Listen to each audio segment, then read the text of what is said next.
Hello, मेरा नाम हन्ना आसिम है। मैं बस्ती से हूँ एंड राइट नाउ मैं एमबीबीएस फर्स्ट ईयर स्टूडेंट हूँ केजीएमयू लखनऊ में।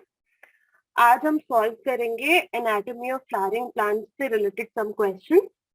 और this chapter tells you about the various tissue systems in dicot and monocot plants and their anatomy. Differences समझना सबसे इम्पोर्टेंट है इस चैप्टर में बिटवीन मोनोकॉट और dicot stem as well as root. That's something you will apply in the forthcoming chapters as well. Now, going to the question. पहला question है draw illustrations to bring out the anatomical difference between monocot root and dicot root and monocot stem and dicot stem. तो वो diagrams clearly दिए हुए हैं book में. This is all you need to draw and it's a very simplified diagram. You do best to learn it very well.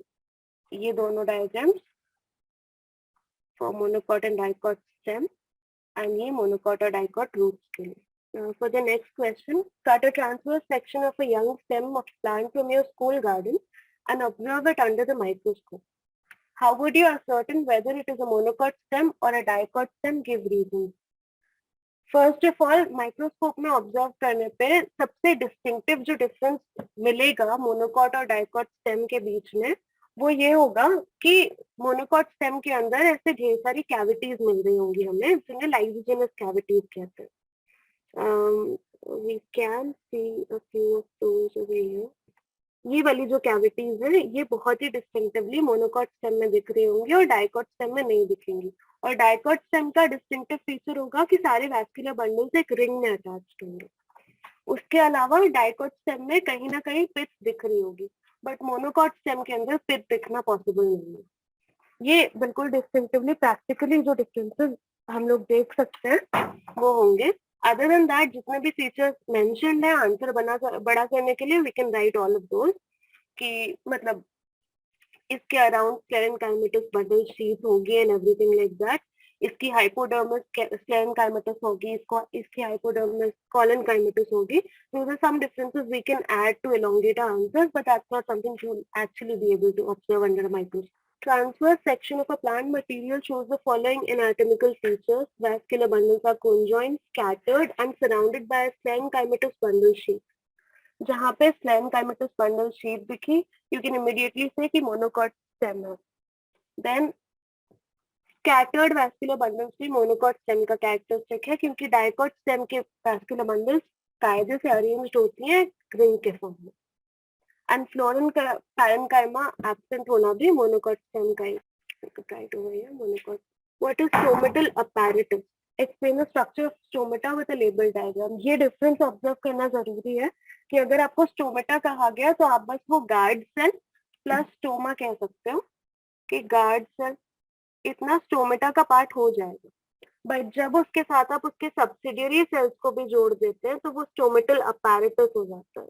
तो guard cell plus stoma plus subsidiary cell. Guard cell वो bean shaped cells होते हैं जो कि एक पोर को surround करते हैं. पोर वो स्टोमा है और इनके आसपास के सब्सिडियरी सेल्स होते हैं. इन सबको मिला के स्टोमेटल अपैरेटस बनता है. Right. Name the three basic tissue systems in flowering plants. Give the tissue names under each system.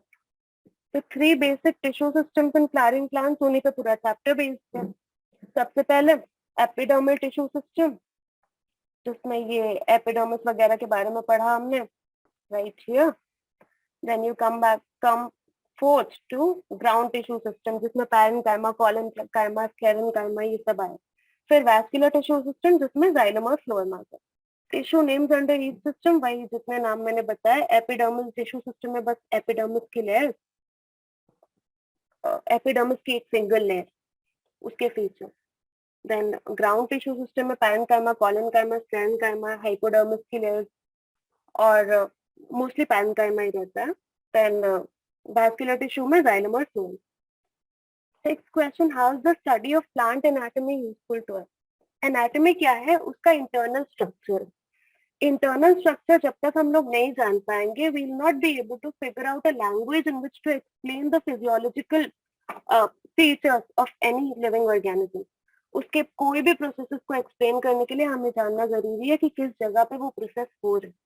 तो सेल का और मतलब जाइलम फ्लोएम का स्पेशली जब तक स्ट्रक्चर नहीं पता होगा तब तक ट्रांसपोर्ट के पूरे मैकेनिज्म को हम लोग डिस्क्राइब नहीं कर सकते, इसलिए anatomy is necessary for the study of physiology of flowering plant.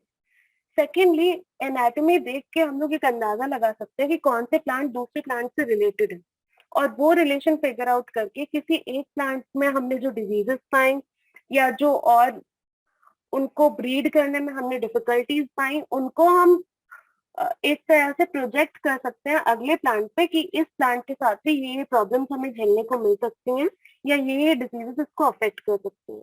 Thirdly, classification में जितने भी क्लासिफिकेशन के हमने एडवांटेजेस पढ़े हैं वो सारे एडवांटेजेस एनाटॉमी की स्टडी को भी अप्लाई हो सकते हैं, क्योंकि एनाटॉमी की स्टडी हमें क्लासिफिकेशन करने में हेल्प करती है। Then describe the internal structure of a dorsiventral leaf with the help of a labeled diagram. Dorsiventral leaf मतलब डाइकॉट की जो लीफ होती है जिसमें डॉर्सल और वेंट्रल अलग अलग वो होते हैं। डाइकॉट लीफ के जितने भी फीचर्स हैं और लेबल डायग्राम चाहिए, तो diagram is something we can find out right here, dorsiventral leaf. और स्ट्रक्चर्स पे आए तो मेन इसका डिस्टिंग्विशिंग फीचर जो होता है मोनोकॉट लीफ से वो ये होता है कि इसके मेसोफिल सेल्स एक पैलिसेड होते हैं और एक स्पॉन्जी होता है, दो तरह के पैरेंकाइमेटस सेल इसके मेसोफिल को लाइन करते हैं। देन स्टोमा जो होता है उसका डिस्ट्रीब्यूशन डिफरेंट होता है। डॉर्सीवेंट्रल लीफ में अडैक्सियल लेयर पे बहुत कम ही स्टोमा देखने को मिलते हैं, और अबैक्सियल मतलब नीचे वाला जो पार्ट होता है उस एपिडर्मिस पे ज्यादा स्टोमा देखने को मिलता है। देन बंडल शीट भी होती है, जबकि स्टेम में हमने बंडल शीट नहीं पढ़ी थी डाइकॉट की। यहाँ डाइकॉट की लीफ के अंदर बंडल शीट होती है, but that's something that's also present for monocot leaf.